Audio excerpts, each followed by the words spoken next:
ইরফানের সব ঠিকঠাক করে কাজী সাহেব বিয়ে পড়ানোর জন্য কথা বলতে নিলে শুদ্ধ পাশ থেকে বলে, ওহে চাচা, আপনি এসব ভুলভাল পদক্ষেপ কেন নিচ্ছেন? কাজী সাহেব থতমত খেয়ে তাকায়। সে যে কাদের বিয়ে পড়াতে এসেছে এটা ভেবেই হাজারো আফসোস হচ্ছে। শুদ্ধ হেসে বলে, আমি থাকতে অন্য কারোর বিয়ে আগে পড়াবেন? এসব হয় নাকি? এরকম করলে তো আপনি খাবার পাবেন না চাচা। বিয়েতে এসে না খেয়ে গেলে আপনার অপমান হয়ে যাবে। আমি আবার বেশ উদার মনের মানুষ, কাউকে অপমান করতে পারি না। নিন নিন, আমার বিয়ে আগে পড়ান। মামা, তুমি থাকতে তোমার ছেলে শুদ্ধকে রেখে কুড়িয়ে পাওয়া ইরফানের বিয়ে আগে পড়াচ্ছে, এসব তুমি কি করে মেনে নিচ্ছিলে? আমি পুরাই হতাশ। শুদ্ধর কথায় সবাই হাসল। এ কেমন তা তো সবাই জানে। তারেক নেওয়াজ নিজেও হাসল। বজ্জাত ছেলেটা তাকে কী সব কথা বলে। এখন তার মনে হচ্ছে তাকে শুদ্ধর থেকে ট্রেনিং নিতে হবে, নয়তো ইরফানের সাথে টিকবে কি করে। ইরফান বিরক্ত চোখে শুদ্ধর দিকে তাকালো, তবে কিছু বলল না। কাজী সাহেব অদ্ভুতভাবে তাকালো শুদ্ধর দিকে। এদের দুই ভাইয়ের থেকে এমন অদ্ভুত আচরণ পেয়ে তার মনে হচ্ছে সে ভুল করে ভিন গ্রহে এসে পড়েছে, নাকি এরাই ভিন গ্রহ থেকে পালিয়ে এসেছে। ইরফানের দেয়া মোহরানার সমপরিমাণ টাকা শুদ্ধর কাবিনেও দেওয়া হয়। শুদ্ধর বিয়ে পড়ানো শেষে সে দ্রুত বসা থেকে দাঁড়িয়ে বলে, আমি কি এখন আমার বউকে দেখতে পারি বাবা? ফারার বাবা থতমত খেয়ে তাকায় শুদ্ধর দিকে। নাসিম এগিয়ে এসে শুদ্ধকে টেনে নিয়ে যায়। ফাইজও এগিয়ে গিয়ে শুদ্ধর সামনে দাঁড়িয়ে বলে, কি কোনোদিন লজ্জা হবে না? আমার বাবা তোর শ্বশুর, বুঝতে পারছিস? শুদ্ধ বিরক্তি কণ্ঠে বলে, শ্বশুরের কাছেই তো তার মেয়েকে চেয়েছি, তোর মতো ব্রিটিশ শালার কাছে তো আর চাইনি। তোর বাচ্চাকে আমি 4 আনারও চকলেট কিনে দিব না দেখিস। ফাইজ বিরক্ত চোখে চেয়ে রইল শুদ্ধর দিকে। এটা বিয়ের দিনও ঠিক হলো না। আল্লাহ যে একে কোন পিছলা মাটি দিয়ে বানাইছে তা একমাত্র আল্লাহই ভালো জানে। নাসিম মনির মুখে ইরফানের দিকে চেয়ে আছে। কাজী সাহেব বেশ কিছু বললেন এতক্ষণ। এরপর ইরফানকে কবুল বলতে বলে। নাসিম ঢোক গিলল, তার কষ্ট কেন হচ্ছে। ইরফান আর বারবি ডলের বিয়ে তো অনেক আগেই হয়েছে। তারা কত সুন্দর কাপল, শুধু তার মানতে কষ্ট হয়। ভাবনার মাঝেই ইরফানের বলা কবুল শব্দটুকু কানের পর্দায় এসে বিষের বানের ন্যায় ধাক্কা খায়। নাসিম চোখ বুঝে নিল, ঢোক গিলল বহু কষ্টে। এরপর কোনো দিক না তাকিয়ে সাইড কেটে দ্রুত পায়ে জায়গাটি প্রস্থান করে। ইরফান ডান হাত মুষ্টিবদ্ধ করে তাকিয়ে দেখল নাসিমের প্রস্থান। নাসিমের হৃৎপিণ্ড ছিঁড়ে ফেলতে ইচ্ছে করছে তার, কারণ ওই মন দিয়ে ও তার বাটফ্লাওয়ারকে নিয়ে ভাবে, যেটা ইরফানের গায়ে আগুন জ্বালিয়ে দেয়। ইরফান শুদ্ধর বিয়ে পড়ানোর পর কাজী সাহেব ফারা আর মায়রার কাছে এসেছে রেজিস্ট্রি পেপারে সাইন করাতে। মায়রার পাশে মায়রার মা বসেছে, ফারার পাশে ফারার বাবা। আশেপাশে সবাই ছড়িয়ে ছিটিয়ে দাঁড়িয়ে আছে ফারাকে রেজিস্ট্রি পেপারে সাইন করার জন্য। পেপার এগিয়ে দিলে ফারা কাপা হাতে কলম আর পেপার নেয়। তার হাত কাঁপছে, চোখ জোড়া ঝাপসা হয়েছে। এই তো এইখানে সাইন করে দিলে সে আর বাবার বাড়ি থাকতে পারবে না। কথাগুলো ভেবে দলা পাকিয়ে কান্না বেরিয়ে আসতে চায়। ওভাবেই কাপা হাতে পেপারে সাইন করে দিল।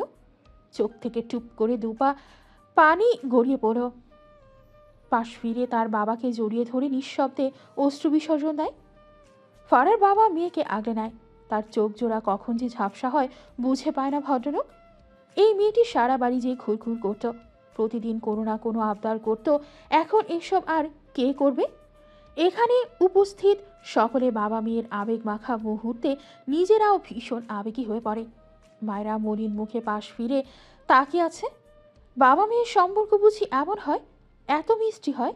সে তো জানে না। জন্মের পর কাউকে যে বাবা বলে ডাকবে সেইটুকুও পায়নি। বুদ্ধি হওয়ার আগে হয়তো ডেকেছিল লাবিবের বাবাকে, ভুল ভাঙলে আর ডাকেনি তো। বাবা মেয়ের সম্পর্ক কেমন হয় সেটুকু অনুভব করার সৌভাগ্যটুকুও তার হয়নি। মৃত বাবার কথা মনে পড়ল। স্বামী হিসেবে খুব খারাপ হলেও বাবা হিসেবে হয়তো তাকে এভাবেই আদর করত। ইস, তার কপালে বাবার একটুখানি ভালোবাসা যদি আল্লাহ দিত। কথাগুলো ভাবতে ভাবতে কখন যে চোখ জোড়া ঝাপসা হয়েছে মেয়েটি বুঝতেই পারেনি। তারেক নেওয়াজ মায়রাকে লক্ষ্য করে পড়ে। মায়রা তারেক নেওয়াজের কথাটা শুনে দ্রুত ঝাপসা চোখ জোড়া মুছে সামনে তাকায়।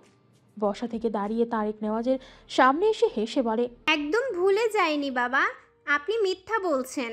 তারেক নেওয়াজ আফসোসের সুরে বলে, মায়রার কি যে হলো কে জানে। হুট করে তারেক নেওয়াজকে জড়িয়ে ধরে। তারেক নেওয়াজ মৃদু হেসে মায়রার মাথায় হাত রেখে বলে। মায়রা হাসল, চোখের কোণ ঘেঁষে পানি গড়িয়ে পড়ে। তার এত ভালো একটা বাবা থাকতে সে কেন আফসোস করছিল? মায়রার মা সহ সকলে অপলক চেয়ে রইল শ্বশুর বৌমার দিকে। বাইরের কেউ দেখে বিশ্বাসই করবে না মায়রা তারেক নেওয়াজের নিজের মেয়ে নয়। মায়রার মা মুগ্ধ দৃষ্টিতে তাকিয়ে রইল। তিনি জানতেন তার প্রাক্তন স্বামীর বন্ধু তার মেয়েটাকে খুব আদরে রাখবেন। সে মা হয়ে বাবার আদর মেয়েকে এনে দিতে পারেননি। এসব তারেক নেওয়াজ তার মেয়েকে এনে দেবেন, দিয়েছেও তা। তার ইচ্ছে পূরণ হয়েছে, তার মেয়ে এখন সুখী। তার জীবনের অনেক বড় একটি পাওয়া পূরণ করে দিয়েছে আল্লাহ, তার মেয়ের সুখ। এর জন্য কত রাত তিনি কেঁদে ভাসিয়েছেন। অবশেষে আল্লাহ তাকিয়েছেন তার মেয়ের দিকে। তারেক নেওয়াজ মায়রার হাত ধরে মায়রাকে তার জায়গায় বসিয়ে দেয়। তিনি নিজেই মায়রার পাশে বসে কাজের উদ্দেশ্যে বলে। মায়রার বারবার চোখ জোড়া ঝাপসা হয়। কিছুক্ষণ আগে তার বাবার আদর থেকে বঞ্চিত হওয়ার জন্য আফসোসে চোখ ভিজেছিল, আর এখন সে এরকম একজন বাবা পেয়ে যাওয়ার আবেগে চোখ ভেজাচ্ছে।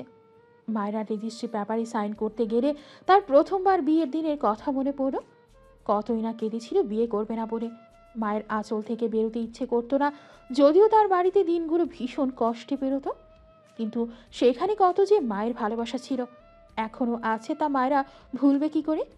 ঝাপসা চোখে একবার মায়ের দিকে তাকালে দেখলো তার মা ঝাপসা চোখ জোড়া তার উপর থেকে দ্রুত সরিয়ে নিল। মায়েরা মলিন হেসে রেজিস্ট্রি পেপারে সাইন করে দেয়।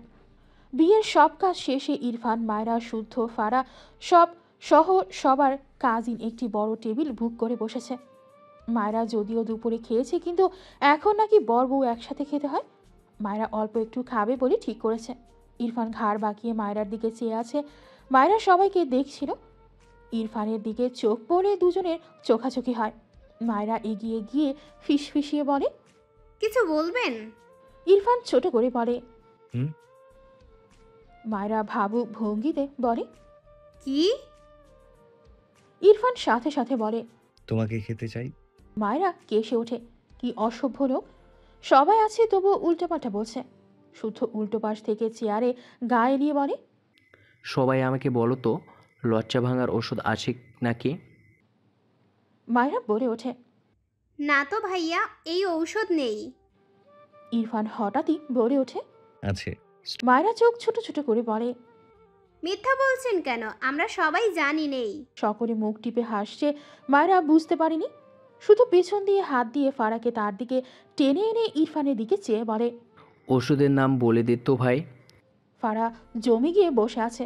শুদ্ধর হাত তার কোমর থেকে সরাতে চাইলে শুদ্ধ আরও শক্ত করে ধরল। ফারা ঢোকিলে। মায়রা ইরফান হাত ঝাঁকিয়ে বলছে, ঔষধের নাম বলছেন না কেন? বলুন দেখি, নিশ্চয়ই আপনি ওই ভুলভাল ঔষধ আবিষ্কার করেছেন। ইরফান কিছু বলল না, খাওয়ায় মনোযোগ দিল। মায়রা মুখ বাঁকিয়ে নিজেও খাবার খাওয়ায় মনোযোগ দিল। কিন্তু কথা হলো, মায়রার গরুর মাংস একদম পছন্দ নয়, তবুও আজ খাচ্ছে।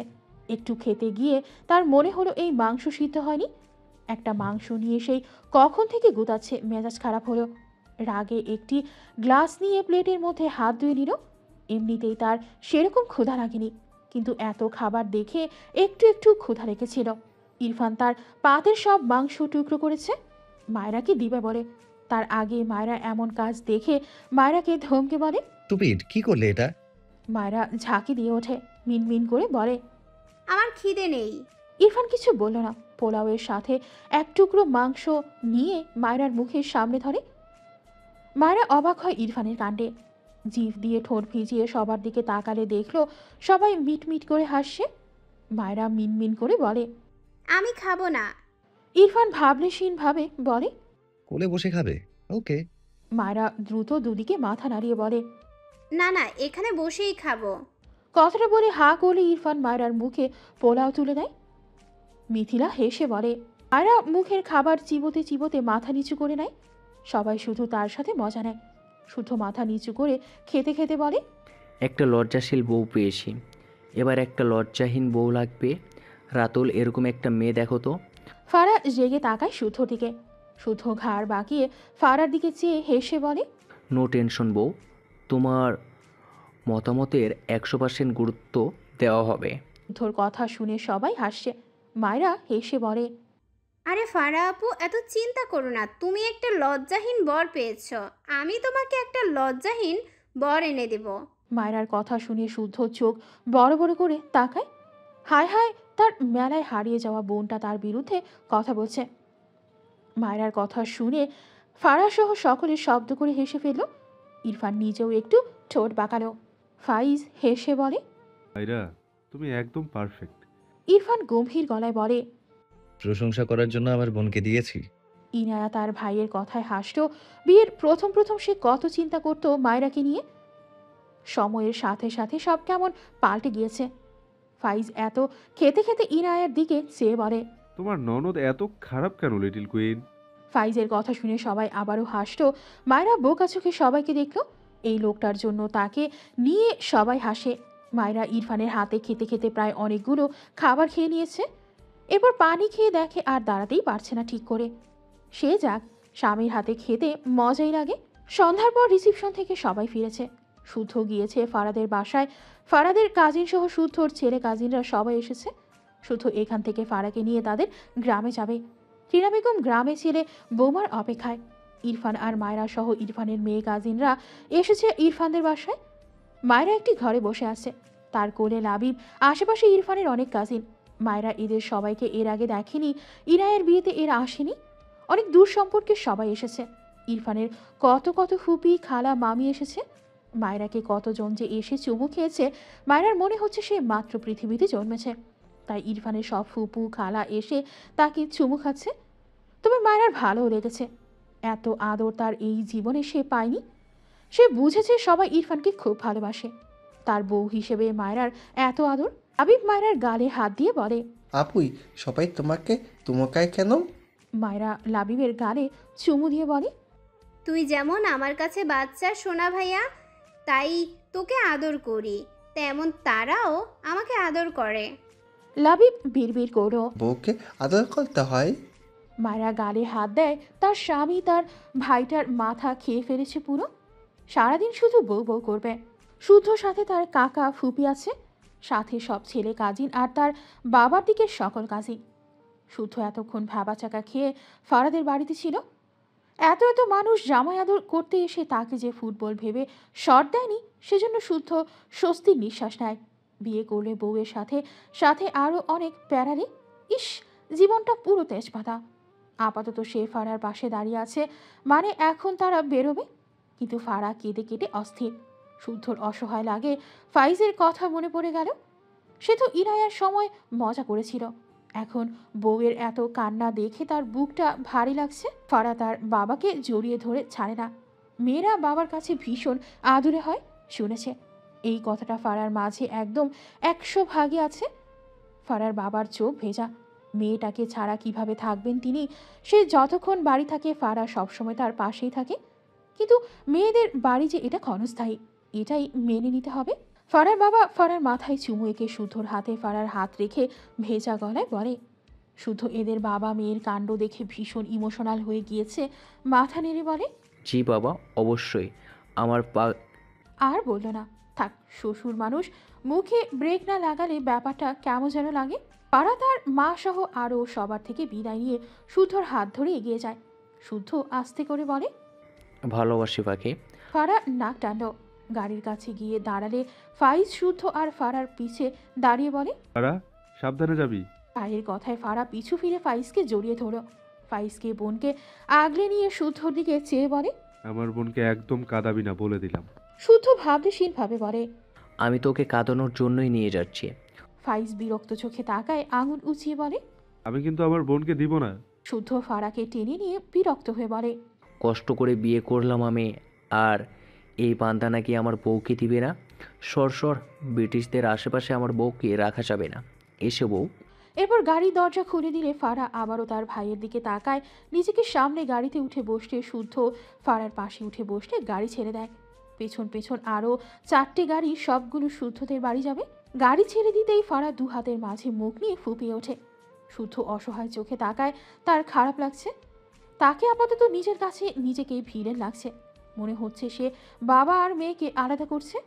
ভিলেন হলে হোক, তার বউ ছাড়া চলে না। এত উদার হলে বউটাকে পাবে কোথায়? মুখ গোল করে শ্বাস ফেলে। ফারা পাখি, আর কত কাঁদবে বলো তো? রাতেও তো কাঁদতে হবে নাকি? এখনই সব পানি শেষ করে ফেলছো। তুমি কি কোনোভাবে ভাবছো পরে আমার থেকে চোখের পানি ধার নিবে? কিন্তু আমি তো ফ্যাস ফ্যাস করে কাটতে পারি না পাখি, কি করে ধার দিব বলো? তাই বলছি এখন একটু জমিয়ে রাখো। ফারা কান্না মাখা চোখে শুদ্ধর দিকে তাকায়, রেগে বলে। এত ফালতু কথা কিভাবে বলো তুমি? শুদ্ধ মন খারাপ করে বলে। আর কান্না করো না পাখি, আমি তোমাকে গ্রামে গিয়ে গরু, হাঁস, মুরগি, ছাগল সব কিনে দেব। তুমি গরুর গোবর পরিষ্কার করবে, হাঁস, মুরগি, ছাগলদের নিয়ে সংসার করবে। তখন দেখবে তোমার আর কারো কথা মনে পড়বে না। আমি নিজ দায়িত্বে তোমাকে কাজে ব্যস্ত রাখবো। শুদ্ধ মন খারাপ করে বলে। জানো পাখি, গোবর দিয়ে অনেক কিউট কিউট জিনিস বানানো যায়। তুমিও বানাবে কেমন?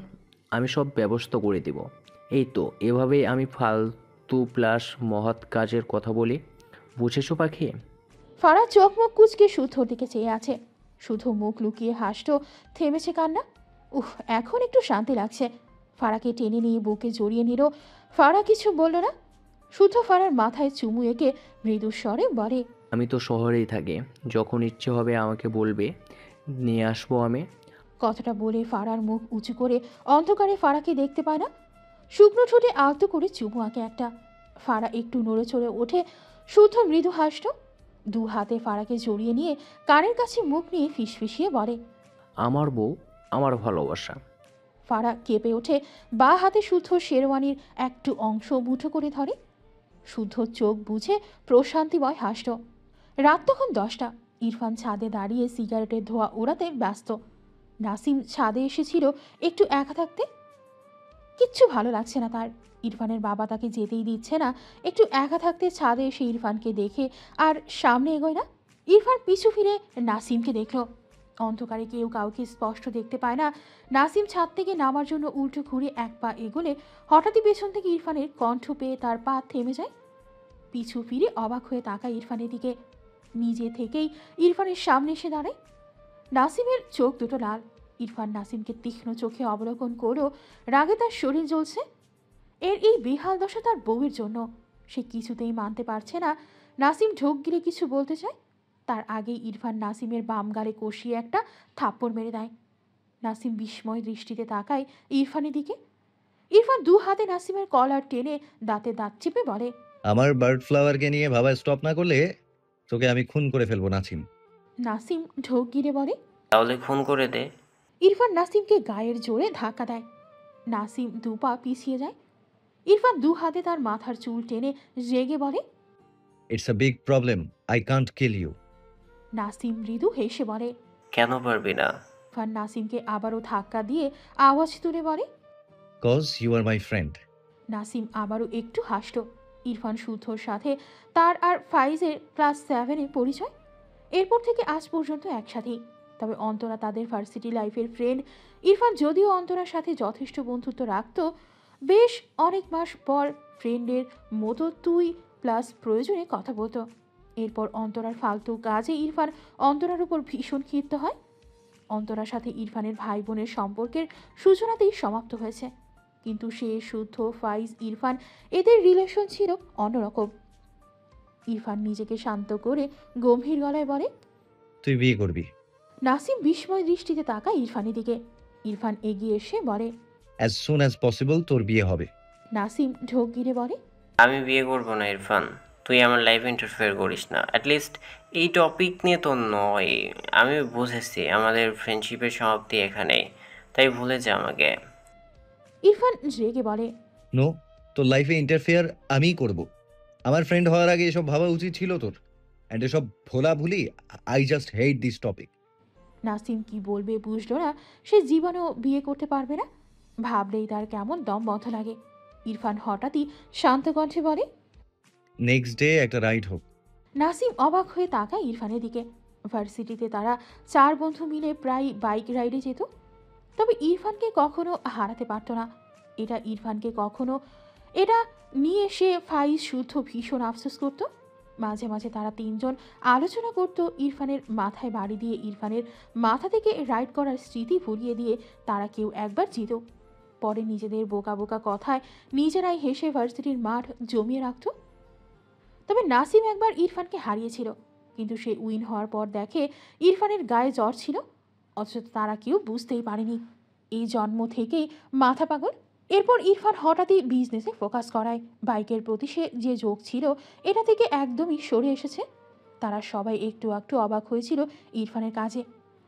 ইরফানের সাথে সাথে তারাও আর সেদিকে যায়নি। আজ হঠাৎ ইরফানের মুখে রাইডের কথা শুনে নাসিম অবাক না হয়ে পারল না। ইরফান তার হাতের অর্ধেক সিগারেট টুকুর ধোয়া শ্রেণে শেষ করে। এরপর চুইংগাম মুখে দিয়ে নাসিমের দিকে চেয়ে আবারও বলে, ঢাকা বাইপাস থেকে বঙ্গবন্ধু সেতু পর্যন্ত বাইক রাইড। যদি তুই রাইডে হেরে যাস দেন তোকে নেক্সট 1 মান্থের মধ্যে বিয়ে করতে হবে। নাসিমের বোধহয় এটা শোনাই বাকি ছিল। হতভম্ব হয়ে বলে, তুই কি পাগল? ইরফান কিছু বলল না, উল্টো ঘুরে এগিয়ে যেতে নিলে নাসিম অবাক হয়ে বলে, তুই হেরে গেলে কি করবি? ইরফানের পা থেমে যায়। নাসিম একটু হেসে আবারও বলে, বারবি ডলকে আমায় দিয়ে দিবে? ইরফান 2 হাত মুষ্টিবদ্ধ করে নেয়। রাগে 2 কান দিয়ে ধোয়া বের হচ্ছে, যেন দাঁতে দাঁত চেপে বলে, বার্ড ফ্লাওয়ার আমার বউ, অন্যের বউকে চাইতে লজ্জা করে না তোর? এর কথাটা নাসিমের আত্মসম্মানে লাগলো, তবুও বলে, ভালোবাসলে তো একটু নির্লজ্জ হতেই হয়। ইরফান উল্টো ঘুরে নাসিমের দিকে তাকায়। মুখ গোল করে চিবানো চুইংগাম ফেলে দিয়ে খুব স্বাভাবিকভাবে বলে, কখনো যদি বার্ড ফ্লাওয়ারের মনে ভুল করে অন্য কেউ স্থান পায়, সেদিনই এই দুনিয়ায় ওর শেষ দিন হবে। যেভাবে ওকে বাঁচাতে এই 2 হাতে আগলে নিয়েছি, সেভাবে এই 2 হাতে ওকে শেষ করতেও একবারও ভাববো না। অ্যান্ড অপোজিট পার্সনকে ঠিক কিভাবে মারবো এসবের ডিসক্রিপশন দিয়ে কারো ঘুম নষ্ট করতে চাই না। নাসিম ইরফানের ঠান্ডা গলার বলা কথাগুলো শুনে ঠকিল। মায়েরা ছাদে এসেছিল হাওয়া খেতে, সবার মাঝে থেকে থেকে সে সিদ্ধ হয়ে গিয়েছে। তাই সে লুকিয়ে লুকিয়ে এক প্রকার পালিয়ে ছাদে একটু ফ্রেশ হাওয়া খেতে এসেছে। কিন্তু ছাদের শেষ সিঁড়িতে দাঁড়িয়ে ইরফানের বলা লাস্ট কথাগুলো শুনে বেচারি ভয়ে জমে গিয়েছে। ইরফানের কথা বলার ধরন কেমন যেন লাগলো। ইরফান আবারও বলে, নেক্সট ডে চলে আসিস অ্যান্ড বিয়ের প্রিপারেশন নে। নাসিমের চোখ জোড়া ঝাপসা হয়, কিছু বলল না। সে দ্রুত পায়ে এগিয়ে এসে ইরফানের পাশ কাটিয়ে ছাদ থেকে নেমে যায়। মায়েরা দাঁড়িয়েছে, বুঝেছে বোধহয়, তবে মায়েরার দিকে একবারও তাকায়নি। পাশের সিঁড়িতে গিয়ে শার্টের হাতা দিয়ে একবার চোখ মুছে নিয়ে পায়ের গতি বাড়ায়। ইরফান উল্টো ঘুরে মায়েরাকে দেখে ভীষণ অবাক হয়, রাগও হয় খানিক। এগিয়ে এসে ধমকে বলে, এখানে কি করছো তুমি? মায়েরা ভয় পায়, ঝাঁকি দিয়ে ওঠে। ইরফানের দিকে চেয়ে থেমে থেমে বলে, আপনি আমাকে মেরে ফেলবেন? ইরফান শীতল দৃষ্টিতে তাকায় মায়রার দিকে।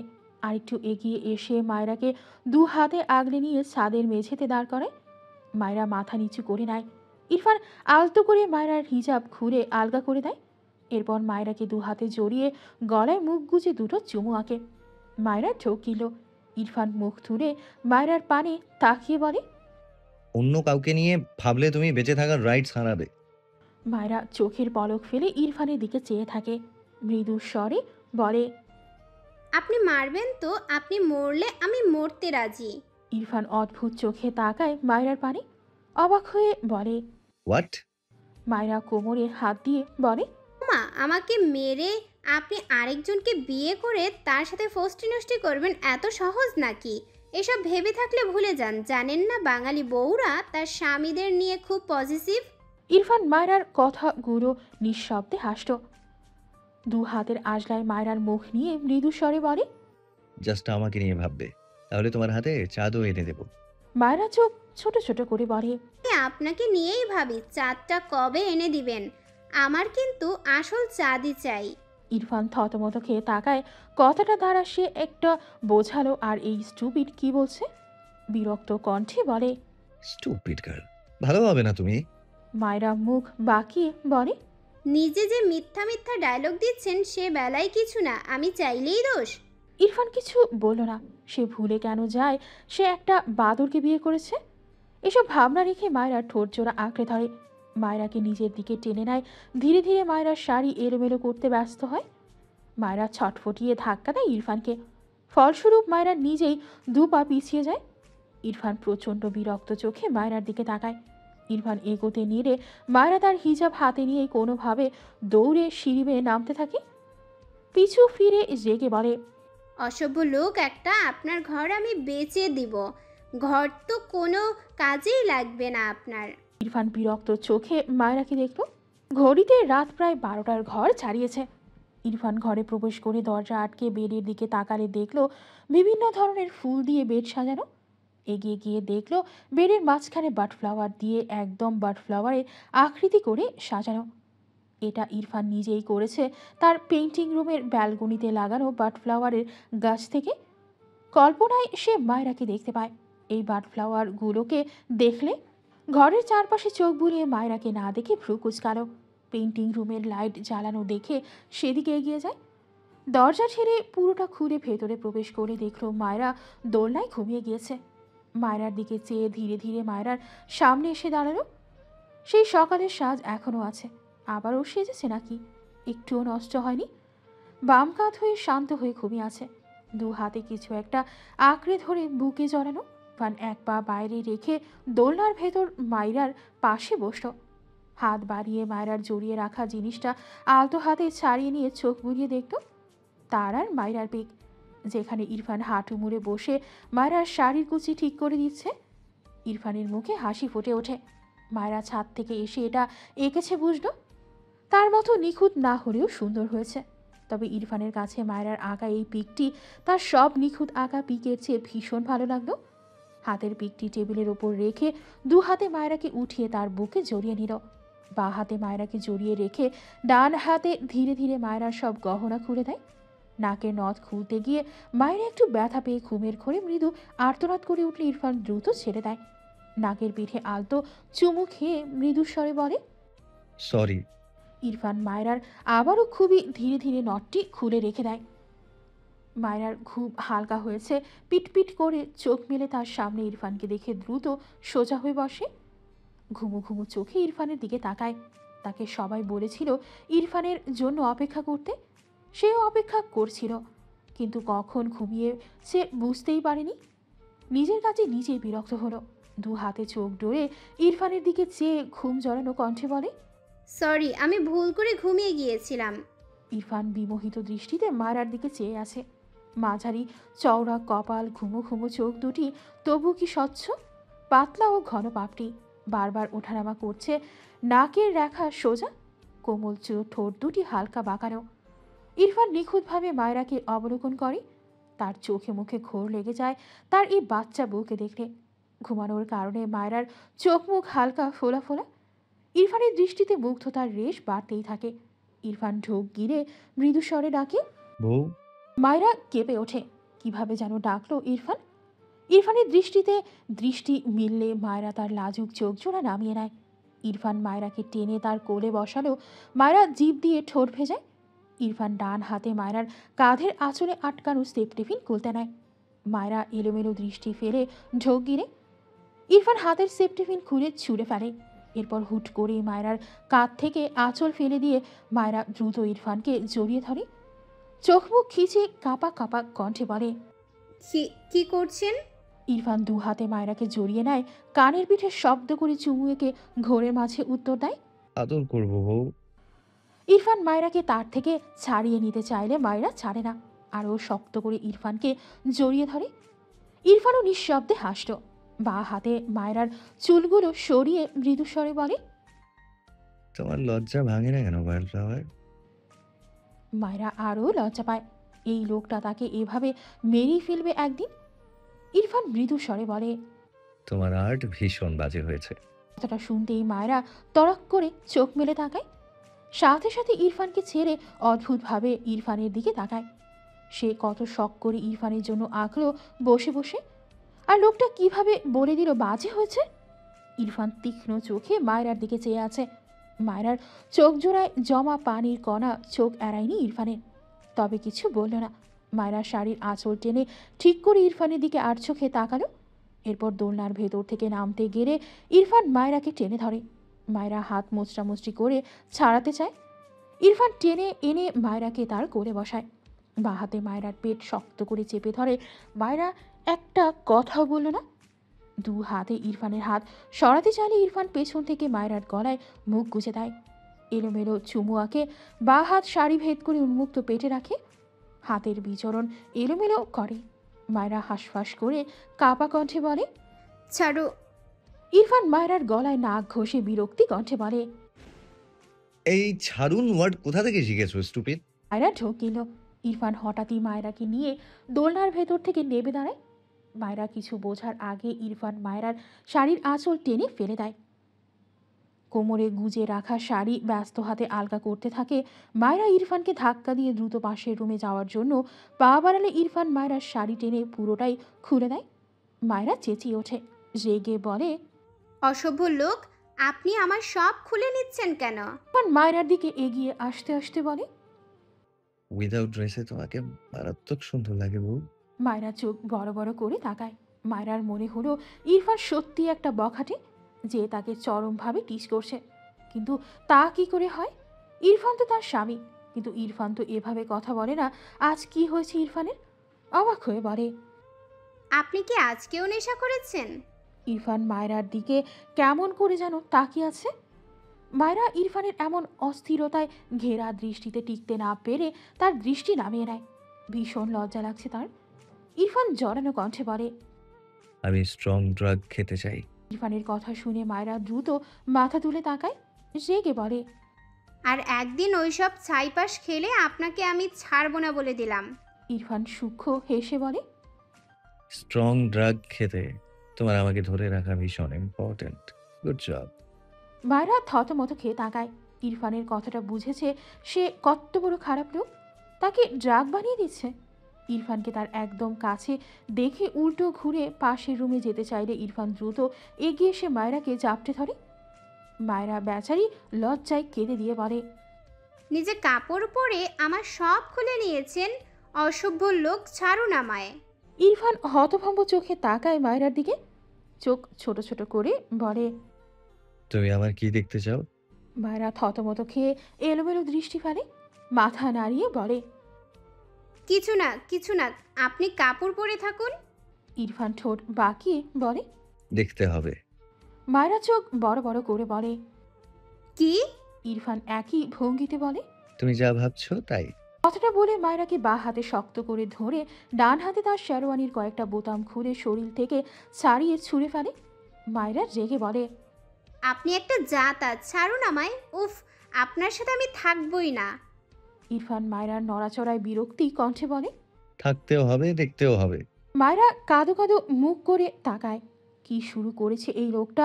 মায়রার ভাবনার মাঝে ইরফান মায়রাকে করে তুলে নিলে মায়রা দ্রুত ইরফানের দিকে সিটিয়ে যায়। ইরফান দোলনার দিকে এগোলে মায়রা ঢোক গিলে জেকে বলে, আবার আপনি ওদিকে যাচ্ছেন? আপনার ঘরে বিছানা, কিন্তু আমি সত্যি সত্যি বেচে দিব বলে দিলাম। ইরফান আর চোখে মায়রার দিকে চেয়ে গম্ভীর গলায় বলে। আপাতত সাজানো বেড ছাড়া অন্য কোথাও মুড নেই। কথাটা বলে টেবিলের উপর থেকে মায়রার আঁকা পিকটি নিয়ে তার পাশে রুমে যায়। মায়রাকে বেডের উপর বসিয়ে দিয়ে ইরফান মায়রার পাশে বসে। মায়রা হাঁটুর ভাঁজ করে রেখেছে, পাশ থেকে চাদর টেনে নিজেকে ঢেকে নেয়। ইরফান কিছু বলল না। সে মায়রার আঁকা পেজের অপর পাশে প্রায় 5 মিনিটের মাঝে কিছু আঁকে। মায়রার চোখ বড় বড় হয়ে যায়। তাকে শাড়ি ছাড়া এঁকেছে। একটু আগে সে মায়রার রেগে মেগে ইরফানের গলা বুকে খামচি দিতে দিতে বলে, অসভ্য লোক, এসব কি এঁকেছেন আপনি? ইরফান দু হাতে মায়রাকে জাপটে ধরে চোখ মুখ কুচকে বলে, স্টুপিড, কি করছো? মায়রা ভীষণ রেগে আছে। কিভাবে এসব আঁকে এলো? নির্লজ্জ লোক একটা। ইরফান হাতের পিক রেখে মায়রাকে জাপটে নিয়ে বেডে শুয়ে দিয়ে মায়রার উপর শোয়া হয়। মায়রা ছাড়া পেতে মোচড়ামুচড়ি করে। ইরফান মায়রার দু হাত তার দু হাতের মাঝে চেপে ধরে। সামান্য উঁচু হয়ে মায়রার পুরো বডিতে চোখ বোলায়। শুকনো ঢোক গিলে চোখ বুঝে মাথা দুদিকে নাড়ায়। ঘোরের মাঝে থেকে বলে, ভয়ানক সুন্দর তুমি, বার্ড ফ্লাওয়ার। মায়রা ইরফানের কথার সাথে ইরফানের দৃষ্টি দেখে লজ্জায় চোখ মুখ খিচে নেয়। ইরফান নিঃশব্দে হাসল। এগিয়ে এসে মায়রার গলায় মুখ গুজে লম্বা শ্বাস টানে, বিড়বিড়িয়ে বলে, বার্ড ফ্লাওয়ারের হাতে ম্যাজিক আছে। তার হাতে আঁকা পিকের কাছে আমার আঁকা সব পিক ফিকে হয়ে গেছে। ইরফান আবেগ মাখা প্রশংসা পেয়ে মায়রার ভীষণ ভালো লাগলো। ইরফান ঠোঁট বাঁকিয়ে বলে, তুমি আমার কি দেখতে চাও? মায়রা দ্রুত ইরফানের মুখ চেপে ধরে কাঁদো কাঁদো মুখ করে বলে, দয়া করে এসব বলা বন্ধ করুন, আমি কিন্তু কাঁদবো বলে দিলাম। ইরফান মায়রার কথা শুনেছে নাকি? তার মুখ থেকে মায়রার হাত সরিয়ে মায়রাকে নিজের দিকে টেনে নেয়। মায়রার ঠোঁট জোড়া আঁকড়ে নিয়ে দু হাতে মায়রার দেহে অবাধ্য হাতে বিচরণ চালায়। মায়রাতে মুক্ত হতে নিজের সব আবেগ ভালোবাসা ঢেলে দিতে চায় মায়রাতে।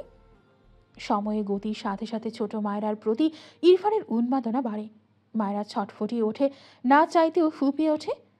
ইরফান ফোপানোর শব্দ পেয়ে দ্রুত মায়রাকে চেয়ে বিচলিত কণ্ঠে বলে, হোয়াট হ্যাপেন্ড বার্ড ফ্লাওয়ার? মায়রা কিছু বলে না। ইরফানের দৃষ্টিতে অসহায়ত্ব। গত পরশুর কথা ভাবতেই ইরফানের সকল উত্তেজনা যেন অদৃশ্য কাঁধনে আটকে গেল।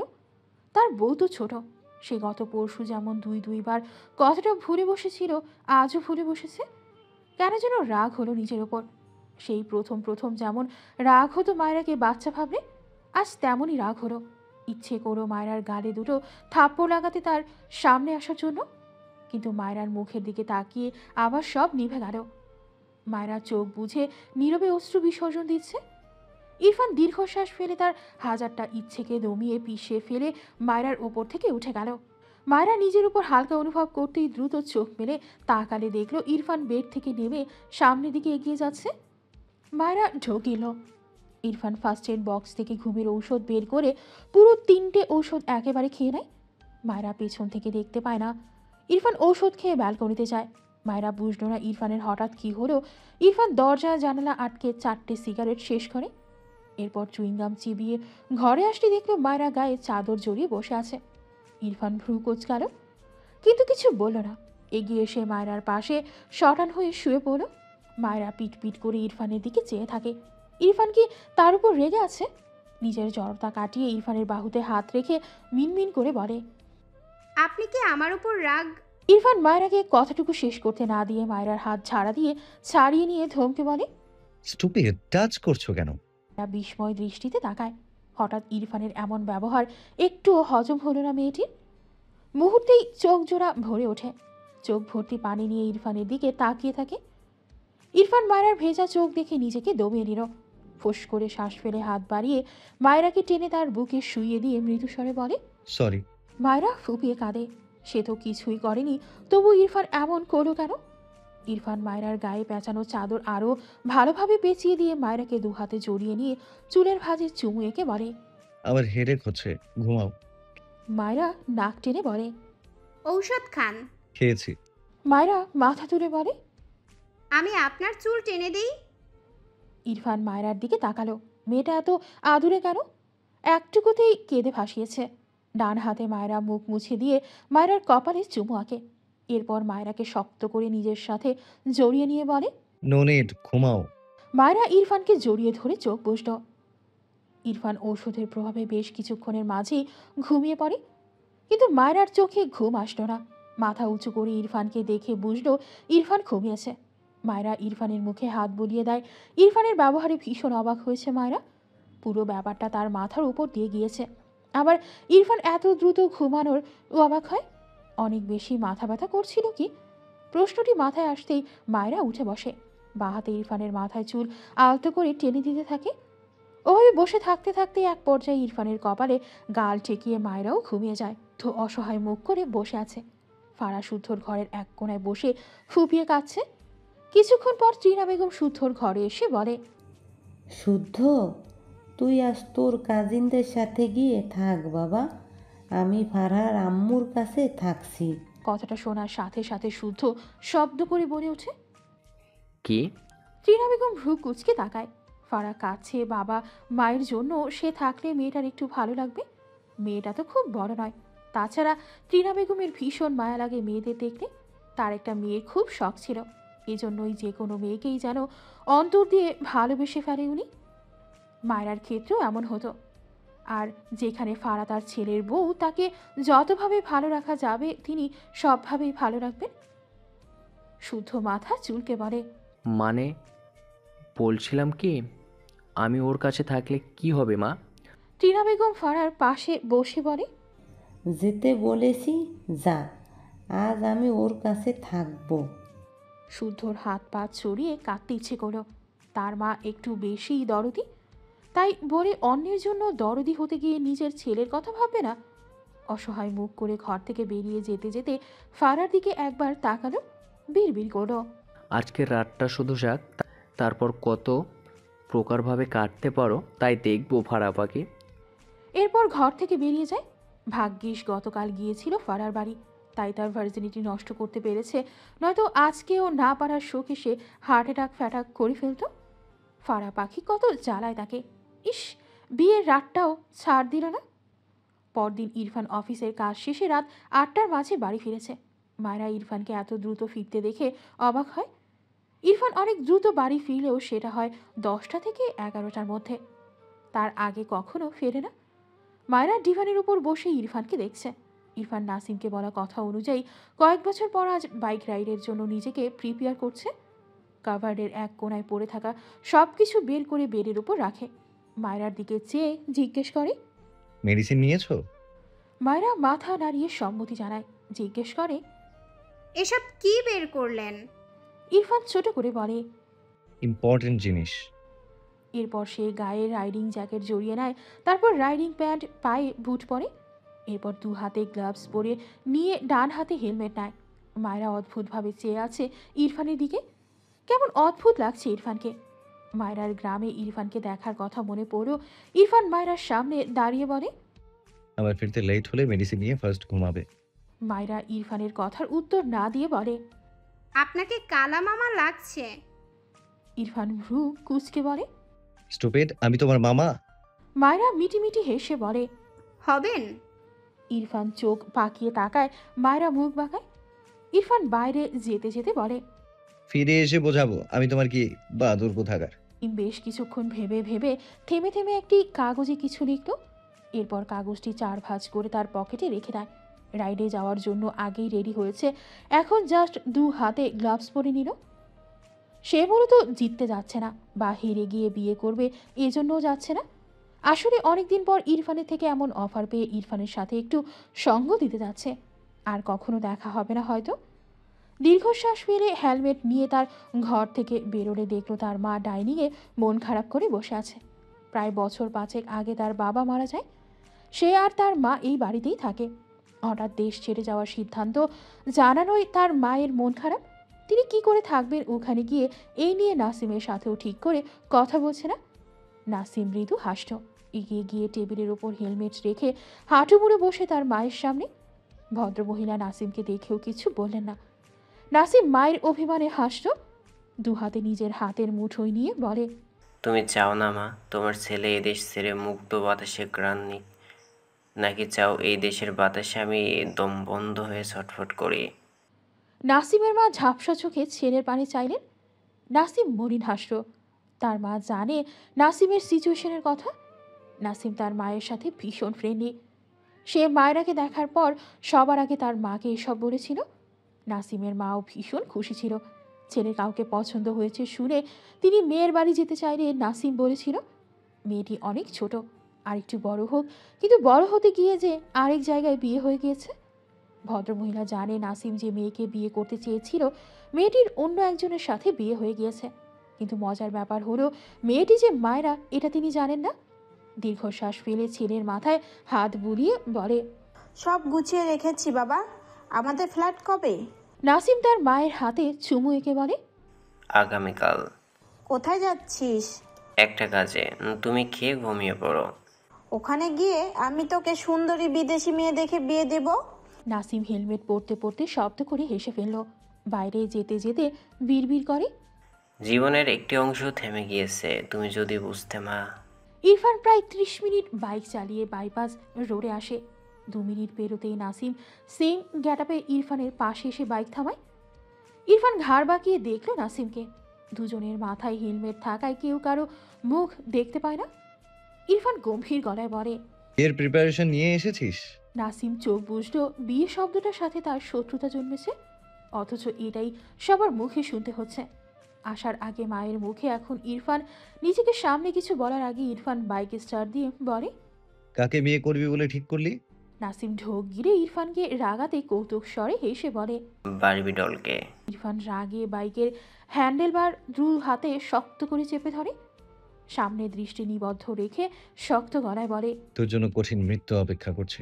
নাসিম মলিন হেসে বলে, বারবি ডলের জন্য জীবন দিতে পারা তো সৌভাগ্যের ব্যাপার। যত বেশি কঠিন মৃত্যু হবে ততই ওকে ফিল করব। নাসিম থেমে গেল। নাসিমের ওইটুকু কথা শুনেই যেন ইরফানের কাটা গায়ে নুনের ছিটার ন্যায় শরীর জ্বলে উঠল। রাগে চিৎকার করে বলে, নাছিম, আমায় রাগাস না। তোর মা বেঁচে আছে, তার কথা ভাবা উচিত তোর। বারবার সাপের লেজে পা দিয়ে তোর মাকে সন্তান হারা করিস না। নাসিম হাসলো ইরফানের কথায়। ইরফানকে আর রাগালো না। তার ভীষণ আত্মসম্মানে লাগে মায়রাকে বারবিডন নামে ডাকতেও, কারণ সে তার বন্ধুর বউ। সেখানে এসব কথা বলা ভীষণ অস্বস্তিকর। এসব ভাবনা রেখে নাসিম হেসে বলে, তোর ডায়লগগুলো অনেক জোস হয় ভাই। ইরফান ততক্ষণে বাইক স্টার্ট দিয়েছে। নাসিম নিজেও বাইক স্টার্ট দেয়। দাঁড়িয়ে থাকা বাতাস সুরে তারা ছুটে চলে। মাঝে মাঝে রাস্তাটি সাপের মতো বাঁক নেয়, একবার ডানে আবার বামে। ইরফান নাসিম পাশাপাশি এখন। রাস্তার মাঝে মাঝে রোড লাইট, আবার কোথাও অন্ধকারে ঢাকা। ইরফান হ্যান্ডেল বারে দৃঢ়ভাবে হাত রাখে। হেলমেটের ভেতর থেকে উকি দেয় ইরফানের আত্মবিশ্বাসী চোখ জোড়া। ইরফান হঠাৎ পূর্ণ উদ্যমে হাজার্ড লাইট সুইচ অন করে থ্রোটল তথা গ্রিপ ঘুরিয়ে ওভাবেই বেশ কিছুক্ষণ চেপে ধরল। তার বাইক কাঁপছে থরথর করে, সাথে ইরফানও। ইরফান ইচ্ছাকৃতভাবে একটি জার্ক দেয়, এরপর দক্ষ হাতে বাইকের স্পিড বাড়ায়। ইরফান এত তীব্র বাতাসেও থেমে যায়। সে অপলক নেত্রে রাইডার সাজে সামনের দিকে তাকিয়ে ছুটে চলল। নাসিম বোধহয় অনেকটা পেছনে পড়ে গেছে, কিন্তু সে ছুটছে তো ছুটছেই। নাসিম জানে ইরফান হঠাৎই চোখের পলকে তাকে পিছু ফেলে যাবে। ভাবনা শেষ হওয়ার আগেই ইরফান এগিয়ে যায়। নাসিম এই ব্যাপারটাতেই কেন যেন বেশ এনজয় করলো। অনেকদিন পর পুরনো সেই রাত পেয়ে নাসিম হাসল। নাসিম থ্রোটল ঘোরাতেই বাইকের গতি বৃদ্ধি পায়। ইরফানের পিছু সেও ছুটল। কেন যেন ভীষণ উইক লাগছে তার। নিজেকে জোরপূর্বক সামলে বাইকে মনোযোগ দেয়। ইরফান তার বাইক ডান দিকে সামান্য বাঁকিয়ে ঠোঁট বাঁকিয়ে একটু হাসে, কিছুটা শব্দ করে বলে, মিস ইউ মাই হার্ট। কতটা হেলমেটের প্রভাবে তার নিজের কানেই এসে বাড়ি খায়। ইরফান বাইক সোজা করে ছুটে চলে। আশেপাশের সকল চলন্ত গাড়ি পেরিয়ে শো করে এগিয়ে চলল। মনে হচ্ছে আশেপাশের গাছপালাগুলোও তার বিপরীতে ছুটছে। কিছুক্ষণ পরে ইরফান তাদের গন্তব্যে পৌঁছিয়ে ডিস্ক ব্রেক চেপে বাইক থামানো।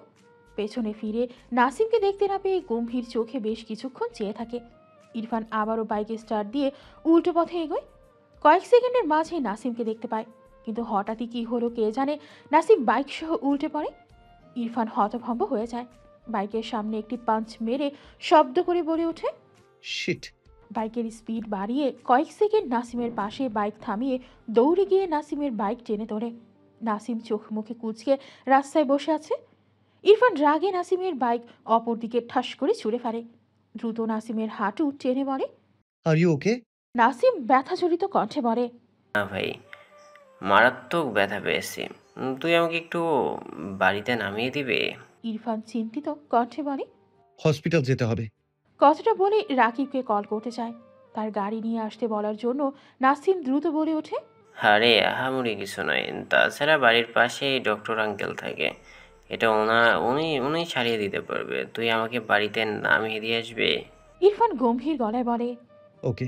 কথাটা বলতেই নাসিম খুঁড়িয়ে এসে ইরফানের বাইকে উঠে বসে। ইরফান রেগে নাসিমের কলার ধরে বলে, তুই আমার বাইকে বসলি কেন? নাসিম অসহায় কণ্ঠে বলে, তুই পৌঁছে দিবি বললি যে, তাছাড়া আমার এই পা নিয়ে বাইক চালাতে পারবো না। নাসিমের কথা শুনে ইরফান নাসিমের কলার ছেড়ে দিল। বিরক্ত হলো এই ভেবে এই বাইকে মায়রাকে আর বসাতে পারবে না। নাসিম তার অফিসের লোককে এইখান থেকে তার বাইক নিয়ে যেতে বলে দেয়। ইরফান বাইকে স্টার্ট দেয়। নাসিম মৃদু হাসল। ডান পা পেছন দিকে কয়েকবার টানা দেয়। কোনো ব্যথা ট্যাথা পায়নি। ইরফানের সাথে যাওয়ার ফোন দিছিল। তখন ইরফানকে দেখে হঠাৎ করে বাইক থামিয়ে ইচ্ছে করে পড়ে যায়। যাই হোক, দেশ ছাড়ার আগে কিছু ছোট ছোট ইচ্ছে পূরণ হলো ভেবে একটু ভালো লাগছে। পকেট থেকে একটি কাগজ বের করে ধীরে ধীরে ইরফানের পকেটে ঢুকিয়ে দেয়। ইরফান বুঝতে পারেনি সব কাজ শেষে নাসিম স্বস্তির নিঃশ্বাস ফেলে। ইরফান গম্ভীর সাথে শক্ত গলায় বলে, বিয়ের প্রিপারেশন নে। নাসিম কিছু বলল না। লম্বা দীর্ঘশ্বাস ফেলে আকাশপানে তাকায়। চোখ জোড়া ঝাপসা হয়। বিয়ে শব্দটার সাথে বারবিডল নামটা জড়িয়ে আছে। যেখানে বারবিডল হারিয়ে গিয়েছে সেখানে বিয়ে শব্দটা কেন বারবার ভেসে আসে। পরদিন ইরফান অফিস থেকে ফিরেছে প্রায় রাত 11:30-এ। গতকাল বাইক নিয়ে বেরোনোর অনেক কাজ পেন্ডিংয়ে ছিল। আজ সব সামলে নিতে পারেনি, কালকের জন্য কিছু জমিয়ে রেখে বাড়ি ফিরল। বেশি রাত করে ফিরলে মায়ের চঞ্চলতাটুকু আর দেখতে পায় না। মেয়েটি শান্ত হয়ে ঘুমিয়ে থাকে, যেটা ইরফানের ভালো লাগে না। ফোন স্ক্রল করতে করতে সিঁড়ি বেয়ে উপরে উঠছিল, হঠাৎ ফোনে টুং করে মেসেজ পেয়ে ইরফান মেসেজটি ওপেন করে দেখলো নাসিমের নাম্বার থেকে থেকে এক লাইনের একটি মেসেজ এসেছে। তোর রাইডিং প্যাকেট চেক করিস, কিছু আছে। ইরফান ভ্রু কুচকে তাকায়, ফোন পকেটে রেখে দরজা ঠেলে তার ঘরে প্রবেশ করে। মায়েরা ইরফানের গতকালকের কাপড়গুলো গুছিয়ে রাখছিল। পেন্টের পকেট থেকে একটি চিরকুটের মতো কিছু পেয়ে চিরকুটের ভাঁজ খুলে চোখ বোলায়। সরি ভাই, তোর শর্ত মানতে পারলাম না, চলে যাচ্ছি এখান থেকে। তুই আমার উপরে রাগ পুষিয়ে রাখিস না প্লিজ। এটুকু পড়তে ইরফান ঝড়ের বেগে এসে মায়েরার হাত থেকে কাগজটি টান মেরে নিয়ে নেয়। মায়েরা ইরফানকে খেয়াল না করায় হঠাৎই ভীষণ ভয় পেয়ে যায়। মাথা তুলে ইরফানকে দেখে স্বস্তির নিঃশ্বাস ফেলে, কিন্তু ইরফান ওভাবে তার দিকে চেয়ে আছে কেন? কিছু বলার আগে ইরফান ডান হাতে শক্ত করে মায়েরার চোয়া ধরে, দাঁতের দাঁত চেপে বলে, এসবে কেন হাত দিয়েছিস বল? চুপ করে বসে থাকতে পারিস না? মায়েরার গালে ভীষণ ব্যথা পায়। দু হাতে ইরফানের হাত সরাতে চাইলে ইরফান আরও শক্ত হাতে ধরে। নাসিমের দেয়া কি না কি মায়েরা টাচ করেছে, আবার যেন কত মনোযোগ দিয়ে পড়ছিল। ভাবতেই ইরফানের মাথায় রক্ত উঠে গেল। বা হাতে মায়েরার হাত শক্ত করে তার প্যান্ট নিয়ে ছুঁড়ে ফেলে মায়েরাকে ধাক্কা দিয়ে চিৎকার করে বলে, কেন হাত লাগিয়েছিস এসবে বল স্টুপিড গার্ল? কথাটা বলতে বলতে মায়েরাকে থাপ্পড় মারার জন্য হাত উঠিয়ে মাঝপথে থেমে যায়। মায়েরা বিস্ময় দৃষ্টিতে তাকায় ইরফানের পানে। মেয়েটির চোখ ভরে ওঠে। ইরফানের এসব ব্যবহারে মেয়েটি আজকাল এত কষ্ট পায়, আবার থেকে থাপ্পড় মারতে চাইছে। মায়েরা মাথা নিচু করে নিল, চোখ থেকে কয়েক ফোঁটা পানি গড়িয়ে পড়ে। ইরফান ঢোক গিলে তার হাত গুটিয়ে নেয়, অতপর হাত মুষ্টিবদ্ধ করে যেভাবে এসেছিল সেভাবেই হনহন করে ঘর থেকে বেরিয়ে যায়। মায়েরা ফুপিয়ে ওঠে। সে কি এমন করেছে এই লোকটার জিনিসে হাত দেওয়া যাবে না? তা তো আগে কখনো বলেনি, বললে সে জীবনেও ধরতো না। গতকাল রাতেও কেমন ব্যবহার করলো তার সাথে, আজ কতদিন পর মারার জন্য হাত তুললো। সে আর জীবনেও এই লোকটার কোনো জিনিস ছুঁয়েও দেখবে না। কথাগুলো ভেবে আবারও ফুপিয়ে ওঠে। ইরফান বাইরে বেরিয়ে হাতের কাগজ মুঠো করে ছুঁড়ে ফেলতে গিয়েও কি মনে করে কাগজ মেলে ধরে চোখ বোলায়। সরি ভাই, তোর শর্ত মানতে পারলাম না, চলে যাচ্ছি এখান থেকে। তুই আমার উপরে রাগ পুষিয়ে রাখিস না প্লিজ। আমি তোর বইয়ের কোনো ছবি রাখিনি আমার কাছে, আর কখনো না ওকে দেখব, ভাবার চেষ্টা করব না। তবে ওকে আমি ভুলতে পারবো না ভাই। তুই যদি মানতে না পারিস আমার মনে তোর বউ কেন থাকবে, তাহলে তুই আমাকে খুঁজে বের করে মেরে ফেলিস। আর সেটা না পারলে দয়া করিস যেন আমি কোনো এক অজানা কারণে মারা যাই। আমি অন্য কাউকে বিয়ে করতে পারবো না রে। ওকে হারিয়ে নিজের কাছে হেরে গিয়ে আমি এক পাথর হয়ে গেছি। তাকে ভুলতে গিয়ে সে পাথর থেকে আর অস্ত্র ঝরাতে চায় না, এত শক্তি নেই আমার ভিতরে। নাসিম নামে কেউ তোর লাইফে ছিল, ভুলে যাস, কথা দিচ্ছি। আমি আর কখনো তোর সামনে এসে দাঁড়াবো না। তোদের জন্য অসংখ্য দেওয়া রইল, ইতি নাসিম। ইরফান লেখাটুকু পড়ে বিস্ময় দৃষ্টিতে তাকায়, কাগজটি ছুঁড়ে ফেলে দ্রুত বাইক নিয়ে এয়ারপোর্টের উদ্দেশ্যে যায়। বেশ কিছুক্ষণের মাঝে এয়ারপোর্টে পৌঁছে যায়। সেখানে গিয়ে দ্রুত খোঁজ নেয় নাসিম আছে নাকি চলে গিয়েছে, গেলেও কোথায়। তাকে তো বেশিক্ষণ হলো মেসেজ দেয়নি, তাহলে এখানে থাকার কথা। কিন্তু সে কোনো খোঁজই পেল না। বিরক্তির নিঃশ্বাস ফেলে একপাশে গিয়ে দাঁড়িয়ে থাকে। বেশ কয়েকটা সিগারেট পোড়ায়। মায়েরার সাথে ওভাবে কথা বলায় নিজের ওপর রাগ লাগছে। মায়েরার জন্য হাতও উঠিয়েছিল, ভাবতেই রেগে সামান্য একটা গাছে পাঁচ মারে। অসহ্য লাগছে সব। হাতের আধ খাওয়া সিগারেট ছুঁড়ে ফেলে বাইকে উঠে বসতে গিয়েও শুদ্ধকে দেখে ভ্রু কুচকাল। এগিয়ে গিয়ে গম্ভীর গলায় বলে, এখানে কি করছিস? শুদ্ধ ঝাঁকি দিয়ে বুকে থুতু দেয়। ইরফানকে দেখে অবাক হয়ে বলে, তুই এখানে? ইরফান সরু চোখে চেয়ে জিজ্ঞেস করে, নাজিম কোথায়? শুদ্ধ ঢোকিল, মাথা চুলকে বলে, আমি তো জানি না, কেন? ইরফান তীক্ষ্ণ চোখে শুদ্ধকে দেখে। শুদ্ধ আমতা আমতা করে বলে, আরে ব্যবসার কাজে আমার এদিকে মাঝে মাঝে আসা হয়, জানিস তো। তুই কানাডা থেকে আসলে তখনও তো আমার সাথে তোর এখানে দেখা হলো, মনে নেই? ইরফান কিছু বলল না, চুপচাপ তার বাইক এসে বাইকে বসে বাইক স্টার্ট দেয়। শুদ্ধ স্বস্তি নিঃশ্বাস ফেলল। রাত তখন প্রায় 1টা। ইরফান ঘরে প্রবেশ করে বেডের উপর নজর করলে দেখল মায়েরা গুটিসুটি মেরে শুয়ে আছে। ইরফান আগে ওয়াশরুমে গিয়ে শাওয়ার নেয়, এরপর কোনো দিকে না তাকিয়ে দ্রুত পায়ে এসে মায়রার পাশে শুয়ে মায়রাকে নিজের সাথে জড়িয়ে নেয়। মায়রা ঘুমের ঘরে একটু নড়ে চড়ে ওঠে। ইরফান মায়রার মুখের দিকে তাকালো, মেয়েটি কেঁদে কেটে মুখের কি অবস্থা করেছে। ইরফানের নিজেকে অসহায় লাগলো। ডান হাত মায়রার গালে দিয়ে মৃদু স্বরে বলে, সরি। এরপর মায়রাকে শক্ত করে জড়িয়ে নিয়ে ভিড় করে বলে, আমার বার্ড ফ্লাওয়ার আমি ছাড়া সবার মন থেকে নিখুঁতভাবে মুছে যাক। মায়রার ঘুম ভেঙেছে কিন্তু গাঁটটা মেরে পড়ে আছে, কথা বলবে না এই লোকের সাথে। ইরফান মায়রাকে আলগা করে মায়রার কপালে ঠোঁট দাবিয়ে চুমু আঁকে, এরপর ডান হাতে মায়রার গালে রেখে মায়রার ঘুমন্ত মুখপানে দৃষ্টি রেখে অভিযোগের সুরে বলে, তুমি শুধু আমার অনুভবে কেন সীমাবদ্ধ থাকলে না বার্ড ফ্লাওয়ার? অন্যের হৃদয়ে তোমার অবয়বের ছায়া থাকলে আবার প্রতিটি হৃদস্পন্দনে ব্যথার কাঁটা বিঁধে যায়। এটা কি আমার অপরাধ? ইরফানের এমন আবেগ মাখা কথায় মায়রা চোখ মেলে তাকায়। ইরফানের সাথে চোখাচোখি হয়। ইরফান চোখ ছোট ছোট করে তাকালো মায়রার দিকে। এই স্টুপিড জেগে জেগে খুবের ভান করছিল। মায়রা ইরফানকে ঠেলে উল্টো ঘুরে শয়। ইরফান বিরক্ত হয়, মায়রাকে টেনে তার দিকে ঘোরায়। মায়রা কোনো কথা বলে না। ইরফানকে ঠেলে নিজেকে ছাড়াতে চায়। ইরফান জোর করে মায়রাকে জাপটে ধরে। মায়রা মোস্টামুষ্টি করে। ইরফান ধমকে বলে, স্টুপিড, কি প্রবলেম? মায়রার চোখ ভরে ওঠে। লোকটা আবারও তাকে ধমকাচ্ছে। ইরফান মায়রাকে আরেকটু জড়িয়ে নিয়ে মৃদু স্বরে বলে, ওই কাগজের কতটুকু পড়েছিলে? মায়রা কথা বলল না। ইরফান বেশ কয়েকবার জিজ্ঞেস করেও মায়রা একটুও টু শব্দটিও করল না। ইরফান রেগে দাঁতে দাঁত চেপে বলে, কথা বলো স্টুপিড গার্ল, নয়তো থাপ্পড় দিয়ে সব দাঁত ফেলবো। মায়রা এবার ফুপিয়ে কেঁদে ওঠে। ইরফান চোখ বুঝল, ডান হাতে কপাল ঘষে বার করে। নিজেকে শান্ত করে লম্বা শ্বাস টানে। এরপর মায়রার গালে হাত দিয়ে নরম কণ্ঠে বলে, রাগাচ্ছ কেন আমায়? কথা বলো। মায়রা চোখ বুঝে রেখেছে। বন্ধ চোখের পাতা বেয়ে অশ্রু গড়ায়। ইরফান অসহায় চোখে চেয়ে বলে, সরি বউ, কথা বলো। মায়রা এবার চোখ মেলে তাকায়। চোখ দুটো লাল হয়ে আছে। ইরফান দু হাতে মায়রার ভেজা চোখ মুছে দেয়। মৃদু স্বরে বলে, ডোন্ট ক্রাই। তখন রেগেছিলাম। মায়রা নাক টানে। ইরফান মায়রার ঠোঁট জোড়ায় চুমু খেয়ে মৃদু স্বরে জিজ্ঞেস করে, কতটুকু লেখা পড়েছিলে বলো? মায়রা ভাঙা গলায় বলে, 2 লাইনের মতো। তারপর তো আপনি নিয়ে নিলেন। ইরফান স্বস্তির নিঃশ্বাস ফেলল। মায়রা পড়েনি ভেবে দু হাতে মায়রাকে শক্ত করে জড়িয়ে নিয়ে বলে, সরি। কি চাই তোমার? নেক্সট ডে এনে দেব। মায়রা নাক টেনে বলে, আমাকে ছাড়ুন, আমি ঘুমাবো। ইরফান হাতের বাঁধন আরও শক্ত করল। মায়রার অভিমানী কণ্ঠে মৃদু হাসে। মায়রার গলায় শব্দ করে চুমু এঁকে মায়রার কানের কাছে মুখ নিয়ে মৃদু স্বরে গেয়ে ওঠে। প্রায় সপ্তাহখানেক পর ইরফান নাসিমদের বাড়িতে গিয়ে খোঁজ নেয়। এই শহরে নাসিমদের নিজের বাড়ি আছে, কিন্তু সেখানে নাসিমকে পায়নি, তার মাকেও পায়নি। আশেপাশে জিজ্ঞেস করলেও কোনো খোঁজ পায়নি ইরফান। বেশ কয়েকদিন পর ইরফান মায়রাদের গ্রামে গিয়েছিল। সেই গ্রামে নাসিমদের আত্মীয় থেকে শুনেছিল।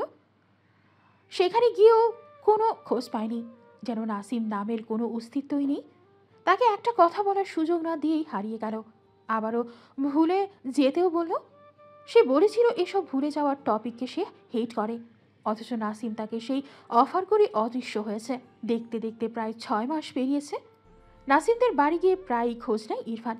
পরিচিতদের সবার কাছেই খোঁজ নিয়েছে, এখনও মাঝে মাঝেই খোঁজ নেয়, কিন্তু কোথাও পায়নি, এখনও পায় না।